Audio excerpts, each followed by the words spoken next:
Can listening to the Shiva Purana actually purify sins and negative karma? According to Hindu scriptures, the answer is yes, but not magically.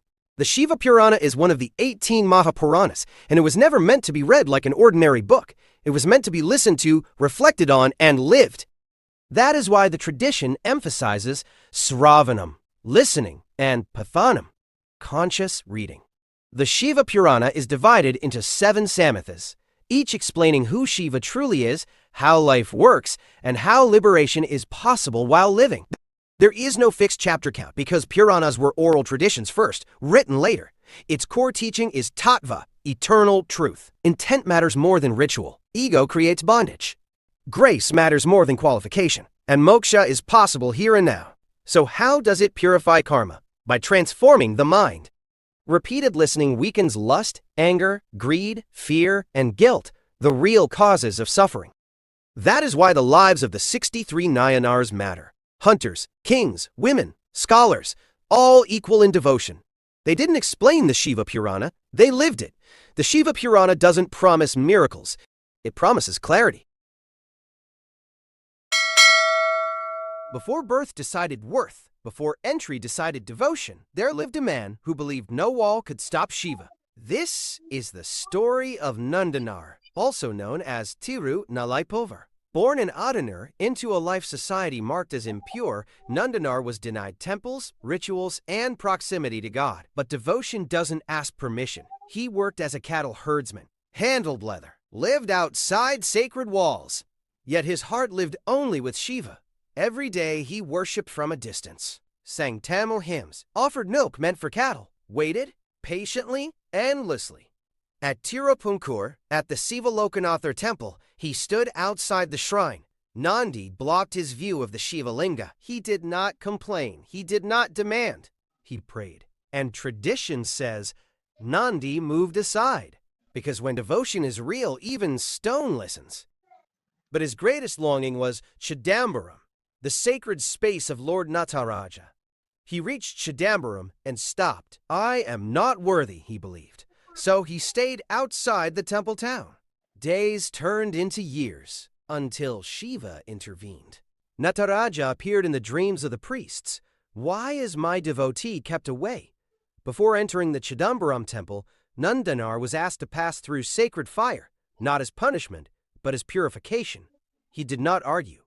He did not fear. He walked into the fire chanting Om Namah Shivaya. From the flames he emerged transformed. He entered Chidambaram, beheld Nataraja, and merged into Shiva forever. He never broke the system. Shiva transcended it. Moral society decides who may enter. Shiva decides who belongs. Nāyaṉār teaches us this eternal truth. Devotion is not validated by birth. Grace does not follow rules, it rewrites them. Before kingdoms counted wealth, there was a land that fed the world. Nourished by the sacred Kaveri, the Chola country flourished, not in gold, but in generosity. In this blessed land stood Tiruvakkur, a town where Vedas filled the air, fire rituals purified the sky, and no cry for help went unanswered. Here lived Sirapuli Nāyanar, born of Vaidika Brahmin, bound by discipline, devoted to Shiva by choice. But his devotion followed one rule, clear, unbreakable. A devotee of Shiva is Shiva himself. When devotees arrived, he did not stand tall. He fell at their feet. He welcomed them with gentle words, gave them rest, fed them with love, and offered whatever they wished without hesitation. No status checked, no worth measured. His generosity fell like rain, equal on all. Still, his discipline never faded. Fire rituals 3 times a day, the Panchakshara on his lips. Temple service with steady hands. Shiva's feet fixed in his heart. One day, 999 devotees had already been served. Food offered. Feet washed. Blessings received. As the day faded, a final knock was heard. At the door stood a poor, aged devotee. No signs of greatness, no divine glow. Just a tired seeker asking for service. Sirapuli did not pause. He did not measure effort. He did not change his ways. He served him exactly as he served the others. No extra care, no special offering, only devotion. Then the old devotee blazed like sacred fire. It was Shiva himself. Thus the Lord of Tiruvakkur came to be praised as Ayarathtil Oruvar, the one among 1,000. Sirapuli Nāyaṉār was blessed, liberated, taken to Shiva's holy feet, because rituals impress people. But devotion that never changes, even when God is unrecognized, moves God himself. Om Namah Shivaya. What kind of devotion refuses wealth, refuses comfort, and even refuses healing? In the fertile Chola kingdom, in the sacred town of Tiruperumangalam, a land that echoed constantly with Shiva's name, was born 𝐈𝐺𝐾𝐿 Nāyaṉār, a commander of armies by position, but in spirit a servant of Shiva's servants. 𝐈𝐺𝐾 believed one uncompromising truth. Serving the devotees of Shiva is the highest worship of Shiva. He gave without counting, food to the hungry devotees, clothes to pilgrims, gold to temples, without name, without pride. At the temple of Lord Nilakanta in Tirupānkur, he served tirelessly, not seeking blessings, but protecting Bhakti itself. For 𝐈𝐺𝐾, Shiva was the eternal master, unquestionable, unapproachable, supreme. Then he heard of another devotee, Sundar, a saint who did not beg God, who spoke to Shiva like a friend, so intimate that Shiva himself went as a messenger for him. 𝐈𝐺𝐾 was shaken. How can the master serve a servant? His love for Shiva burned into anguish. He prayed daily for an answer. Shiva responded, not with words, but with destiny. 𝐈𝐺𝐾 was struck by sulai, a terrible and unbearable stomach disease. Then came the divine verdict. Only Sundarar can cure you. 𝐈𝐺𝐾 collapsed in disbelief. Oh Lord, we trusted only you, depended only on you, worshipped only you. And now my life depends on the one you served. He refused the cure. If accepting this is the price of healing, he said, then let this body perish. Before Sundarar could arrive, 𝐈𝐺𝐾 took a sword and ended his own life, not from despair, but from conviction. His wife stood firm. She did not cry. She did not collapse. She hid her husband's body. She silenced the household. Why? Because a devotee of Shiva was arriving. When Sundarar reached the house, she welcomed him with lamps, flowers, and water, as if nothing had happened. Serving a devotee came before personal grief. Sundarar insisted on seeing 𝐈𝐺𝐾. The truth was revealed. Seeing the lifeless body, Sundarar raised his own blade to end his life. At that very instant, by the mercy of Shiva, 𝐈𝐺𝐾 was restored to life. Truth struck both hearts. 𝐺𝐺𝐾 finally understood. Sundarar never commanded Shiva. Shiva chose to serve him, out of love. They fell at each other's feet. Devotion met devotion. Ego dissolved. Together they worshipped Shiva at Tirupānkur. Sundarar sang the Devaram and Analan, praising the greatness of 𝐈𝐺𝐾. 𝐈𝐺𝐾 returned to his town, continued serving devotees without pause, and finally attained the feet of Shiva. God does not lose greatness by serving his devotee. The devotee rises by understanding that love. That is 𝐈𝐺𝐾 Nāyaṉār. Can one mistake and one promise shape an entire lifetime? This is not mythology. This is a real story from Tamil history. In the 7th century, in Chidambaram, Tamil Nadu, lived a simple potter. He was married. He worked with clay. He served Shiva devotees. His name was Tirunilakanta Nāyaṉār, one of the 63 Nāyaṉārs.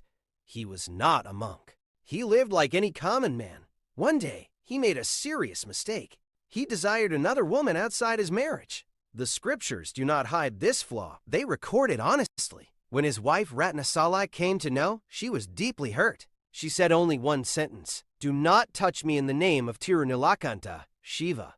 The moment Shiva's name was spoken, the potter stepped back. He did not argue. He did not justify himself. He made a decision. If touching a woman dishonors Shiva's name, I will never touch any woman again, not even my own wife. From that day onward, the couple lived together but followed complete celibacy. They ran the household, served devotees, lived normally. But they never touched. For decades, this discipline remained hidden from the world. To test their truth, Lord Śiva came disguised as a wandering yogi. He stayed in the town and left his clay begging bowl with the potter for safekeeping. Later, Śiva made the bowl disappear. When the yogi returned, he accused the potter of theft. The potter calmly said, "I did not take it." The yogi replied, "Then prove your innocence. Hold your wife's hand and bathe with her in the temple pond." This was the test. If he touched her, his lifelong vow would break. If he refused, he would be seen as guilty. The couple chose truth over image. They entered the pond holding opposite ends of a bamboo stick without touching each other. When the temple priests questioned this, the potter finally revealed their lifelong vow of restraint. At that very moment, the yogi revealed himself. Shiva and Parvati appeared in the sky. As the couple emerged from the pond, their aged bodies became youthful again. Shiva blessed them and said, "You conquered desire. You honored my name. This is true purity. This is the lesson of 𝐿𝐴 Nāyaṉār.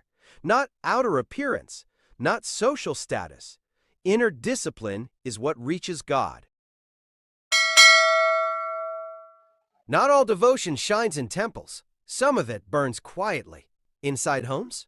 In 𝐒𝐈𝐕𝐃, Tamil Nadu, lived a farmer named 𝐒𝐈𝐕𝐃 Nāyaṉār. Vellalar by birth, farmer by work, devotee of Shiva by choice. He earned wealth from the soil, but his true ritual was different. Welcoming Shiva's devotees, washing their feet, feeding them like family, like God himself. Then came the test. Shiva pulled the plug. Wealth faded. Fields emptied. Prosperity walked out of the house. But charity stayed. Land was sold. Comfort was cut. Service never stopped. One rule remained non-negotiable. No devotee leaves hungry. Not today. Not ever. One night thunder roared. Rain slashed the earth. The house had no food. A stranger knocked at the door. Bhikshandi. Mara did not hesitate. He ran into flooded fields to gather paddy seeds. With no firewood, he broke a beam from his own roof. His wife cooked. Mara gathered greens. Hunger waited. Faith worked, because a guest of Shiva never leaves unfed. When the food was served, the stranger blazed like fire. Shiva revealed himself, with Parvati by his side, blessed, liberated, taken to Kailasa, because wealth can disappear, status can collapse, but devotion that survives poverty moves even God. Om Namah Shivaya. Not all devotion is gentle. Some of it is dangerous, because it refuses compromise. In Varankayer, during the age of the Cholas, lived a man named Sati Nayanar, not a poet, not a priest, a devotee of Shiva with zero tolerance. He didn't sing bhajans. He didn't debate philosophy. His devotion had one rule. Shiva's name is sacred, never insulted, never negotiated. So he took a vow. If anyone spoke ill of Shiva or his devotees, Sati Nayanar would silence them by cutting out the tongue that committed the offense. Brutal by human logic, unacceptable by social law. But the Parya Puranam records something deeper. There was no anger, no ego, no personal hatred, only surrender. In his world, there was no society, no morality chart, no consequence. Only Shiva. This path is called extreme bhakti, where devotion burns so hot that logic melts away. And Shiva noticed. Pleased by this terrifying, unfiltered loyalty, Shiva granted Sati Nayanar moksha, liberation beyond birth and death. Today, he is worshipped across Tamil Nadu, shown holding a knife, not as violence, but as a vow carved into flesh. His Guru Puja is observed on the Ilium star in the month of Aipasi, because some devotion doesn't ask, is this right? It only asks, is Shiva honored? And that faith went beyond logic. Om Namah Shivaya. What if I told you God postponed a king's temple to attend a temple that didn't exist? Not all devotion shines in stone temples. Some of it is built quietly inside the human heart. In Tirunenravur, Tamil Nadu, lived a poor Brahmin named Pusalar Nayanar. No wealth, no land, no power. Only one dream lived within him, to build a temple for Lord Shiva. He watched kings raise towering temples. He watched stone turn sacred, and he looked at his empty hands. But devotion does not wait for money. It chooses faith. Pusalar made a decision. If I cannot build a temple outside, I will build one inside. He closed his eyes and began. A foundation laid with faith. Walls shaped with discipline. Pillars raised with patience. A sanctum formed with pure love. Not with stone, not with gold, but with thought, breath, and surrender. Years passed. Poverty remained. But the temple grew. He followed every sacred rule, fixed the exact auspicious day, chose the precise holy hour to consecrate the temple in his heart. At the same time, Pallava king Raja Simha prepared a grand ceremony for a magnificent stone temple at Kanchipuram. Same day, same hour. That night, Lord Shiva appeared in the king's dream, not in anger, not in command, but with calm certainty. Postpone your ceremony. Tomorrow I attend my devotee's temple. The king woke in shock. Rushed to Tharun and Ravar, searching for towers. Searching for walls? There were none. Only a poor devotee, eyes closed, hands folded, tears flowing in prayer. The king asked, "Where is the temple?" Pusalar gently touched his chest. "It is here." The king bowed, because God had already arrived. Pusalar completed the consecration. Shiva accepted the temple, not built with stone, but with devotion. Later, a temple rose there called Hridayalishwarar, the Lord who lives in the heart, because wealth can disappear, power can collapse, stone can break, but devotion built within becomes God's home. Om Namah Shivaya.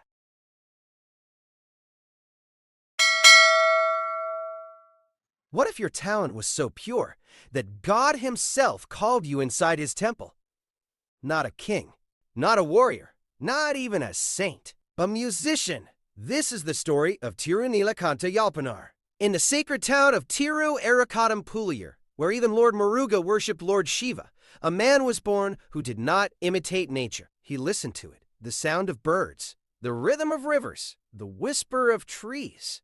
The silence between notes, he turned creation itself into music on the ancient instrument called the yal. That is why he was called Yalpanar.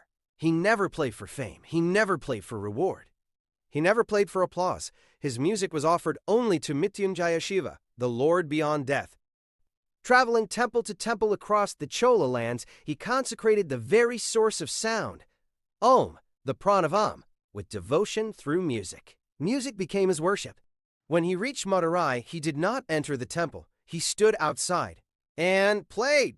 No drama, no force, only perfect alignment. That night, Shiva appeared in the dreams of the devotees and said, "Bring this musician before me." A bench was placed so his yal would not touch the cold earth, not for the man, but for the instrument, because it had become sacred. He sang of the cosmic dance, of the destruction of ignorance, of the infinite pillar of light, of grace given instantly to surrender. Shiva listened. Later, Yalpanar followed the child saint Tirugnanasambandhar. He played for him. He served him. He surrendered completely. And one day, they did not die. They merged into Shiva himself. Some people pray, some people sing, but some become the prayer. That was Tirunelakanta Yalpanar. Before power defined kings, before victory defined greatness, there lived a ruler who believed no crown stood above Lord Shiva. This is the story of Pugal Chola Nāyaṉār. Born into the Chola dynasty, Pugal Chola ruled from Tiruchirappalli. He was trained in warfare and governance, but rooted deeply in Saiva Bhakti. He fed the poor, honored Shiva devotees, maintained temples, and ruled with one unbreakable principle: no harm must ever come to a devotee of Shiva. Once, in Karur, a royal elephant snatched flowers from a Shiva devotee. Enraged by this insult to Shiva worship, the devotee Aripatha killed the elephant and its guard. When the king arrived, he did not punish the devotee. Instead, he declared, "If my kingdom caused this offense, I alone am responsible." At that very moment, Lord Shiva appeared, revived the dead, and blessed the king for his righteousness. Later in life, after winning a fierce battle, Pugal Chola walked across the battlefield. Among severed heads, he saw one Shiva devotee. He did not justify the war. He did not blame fate. He said, "A king whose rule causes the death of a Shiva Bhakta has no right to live." He crowned his son as king, placed the devotee's head upon his own, chanted Om Namah Shivaya, and walked into sacred fire. He lost a kingdom, but attained Kailasa. Moral power can hide mistakes. Devotion never allows escape. Pugal Chola Nāyaṉār teaches us this timeless truth. True Dharma means owning responsibility, even when the fault is indirect. True leadership is not about holding power, but about knowing when conscience demands you let it go. Om Namah Shivaya. He was born blind. He had no education, no status, no power. Yet Shiva stood for him. Dandi Adigal was born blind in Thiruvur, one of the holiest Saiva temple towns of Tamil Nadu. From childhood, he never saw the world, but somehow he saw Shiva. He could not read scriptures. He could not see the Lingam. He did not understand rituals, but his faith was unbreakable. Guided only by a staff, Dandi Adigal chose a life of hard physical service. Every single day, he walked around the Shiva temple and temple tank. Blind, yet determined, he cleared thorny bushes with his hands. He removed dirt and waste. He dug the ground. He leveled the land. He carried heavy baskets of mud and debris. Work that even sighted men avoided, but he did it blind. Because in his heart there was only one belief. If this place belongs to Shiva, then this body also belongs to Shiva. People watched, at first, in silence. Then came the laughter. You are blind. Why are you digging? You will kill insects. This work is useless. Stop this foolish act. Mockery turned into cruelty. They snatched his spade. They took away his baskets. They physically stopped him. Still, Dandi Adigal did not fight. He did not argue. He did not curse them. He did not ask for revenge. With tears in his eyes, he said only this: if Shiva wants this service, he himself will reveal the truth. Broken, humiliated, helpless, he surrendered completely to Shiva. That night, everything changed. According to traditional accounts, Shiva appeared in a dream to both Dandi Adigal and the local king. Shiva assured his devotee and ordered justice. The next morning, before the gathered people, a miracle unfolded. Dandi Adigal regained his eyesight. The blind devotee could see. Those who mocked and obstructed him lost their sight. Temporarily, the crowd fell silent. The message was undeniable. Shiva does not judge devotion by knowledge, strength, or ability. Shiva looks only at innocence and sincerity. After this divine moment, Dandi Adigal continued his service, now honored by society for what Shiva had always known. In time, Shiva granted him liberation. His journey ended where it always belonged, at Shiva's feet. Moral: you don't need perfection to reach God. You don't need learning or power. Even your limitations can become sacred offerings when devotion is pure. That is Dandi Adigal Nāyaṉār, blind to the world, clear to Shiva, accepted by grace. He did not leave his life. He did not give up everything suddenly. He did not perform painful penance. Yet, he reached God. Muruga Nāyaṉār was born in a Saiva family. He lived in Tirupugallur in Tamil Nadu. He was not a king. He was not a famous teacher. He lived an ordinary life. But his devotion was not ordinary. Every single day, before sunrise, he woke up early, took a bath, and walked into gardens and forests. He collected fresh flowers, not for beauty, not for people to see, for Shiva. This daily service is called Pushpakain Karyam, serving God with flowers. No hard penance, no suffering, no demand for miracles. Only one thing: daily service, day after day, year after year. Then something powerful happened. A great saint named Thirugnana Sambandar came to Tirupugallur. Sambandar was very young, but his hymns shook temples and filled the land with devotion. Muruga Nāyaṉār did not look at age. He did not look at fame. He saw divine presence. He welcomed Sambandar. He respected him. He stayed close to him. Later, at Sambandar's wedding, something rare happened. A divine light filled the place. That light was Shiva himself. Sambandar prayed for liberation and merged into Shiva. Muruga Nāyaṉār was standing there. And at that same moment, Shiva also gave liberation to Muruga Nāyaṉār. He did not return. His journey was complete. Moral: you don't need to escape life to reach God. You don't need pain or drama. If you offer your daily life, your small actions, your simple service with devotion, God notices. That is Muruga Nāyaṉār, quiet devotion. Simple service, grace at the right moment. You didn't just hear a story today. You witnessed a life that walked into Shiva's grace. This isn't the end. This is the continuation. We'll meet again with the story of another Nāyaṉār. He didn't lose everything. He gave it up voluntarily. Born as Vadavurār in the 9th century in Vadavur near Madurai, Tamil Nadu, he was a rare mind, scholar, strategist, administrator, so trusted that the Pandya king of Madurai made him a top minister. Power, wealth, status, secured.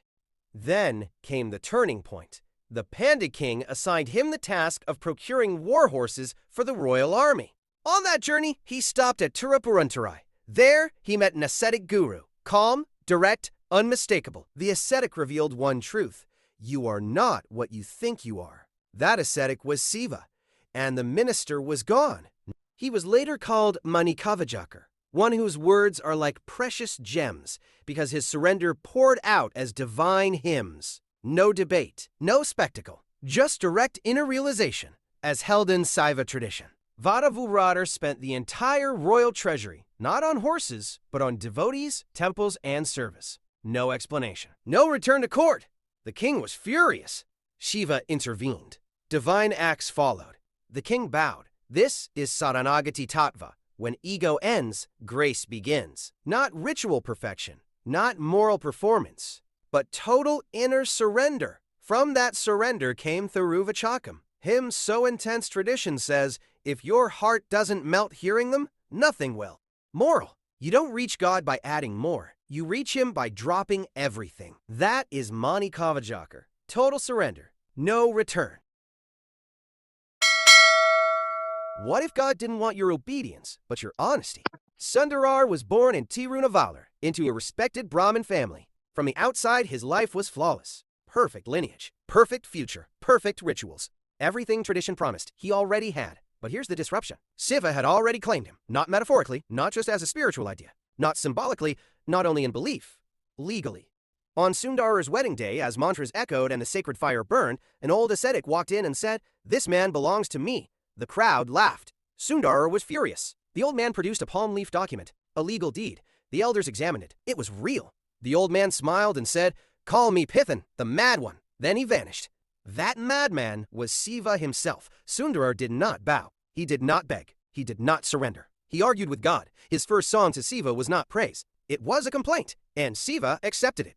That is when Śiva gave him a name, Nampiarura, my beloved, my trusted one. From then on, Sundarar spoke to Śiva like an equal. He scolded him. He teased him. He demanded help. He questioned divine justice. And every time, Śiva responded. No punishment, no ego, just relationship. Because of this bond, history gave him a rare title, Thojan, the friend of God. Here is the tattva. Śiva does not seek perfect devotees. He seeks real relationships. Fear creates distance. Honesty creates closeness. Sundarar did not worship Śiva correctly. He loved Śiva completely. Would your devotion survive this kind of honesty? He left Śiva. He broke down. And still, Śiva chose him. This is Aparar Tirunavukarasar. Born as Marulnikiyar in Tiruvamar, near today's Cuddalore in Tamil Nadu. He was born a Saiva. But later in life, he abandoned Śiva and became a Jain monk, trusting logic and discipline over devotion. Then life collapsed. A severe stomach disease shattered his body. No philosophy cured him. No strict practice saved him. Broken, helpless, he remembered Śiva. Not with rituals, not with arguments, but with surrender. He sang from pain, and the disease vanished completely. He returned to Śiva, not as a preacher, but as a servant. He walked from temple to temple, cleaning floors with his own hands, carrying stones, singing hymns in simple Tamil. Śiva renamed him Tirunavukarasar, the Lord of the Tongue. His Saiva Tattva is clear and uncompromising. Ego binds, service frees. Devotion is action, not identity. You may walk away from God, but if your surrender is real, Śiva never walks away from you. Why did Śiva accept a devotee who fed him raw meat? Yes, you heard that right. No mantras, no temple, no purity rules. He was a hunter. He offered meat, poured water from his own mouth, worshipped Śiva like a friend in the forest. Then, something unimaginable happened. The 𝐒𝐈𝐕𝐾 began to bleed. He didn't chant. He didn't call a priest. He plucked out his own eye to stop Shiva's pain. Before he could take the second, Shiva appeared. Not to punish, not to judge, but to accept him. Because Shiva wasn't looking at ritual. He was looking at devotion without ego. Why would God accept this? The full Kanapa story and the tattva behind it is explained on YouTube.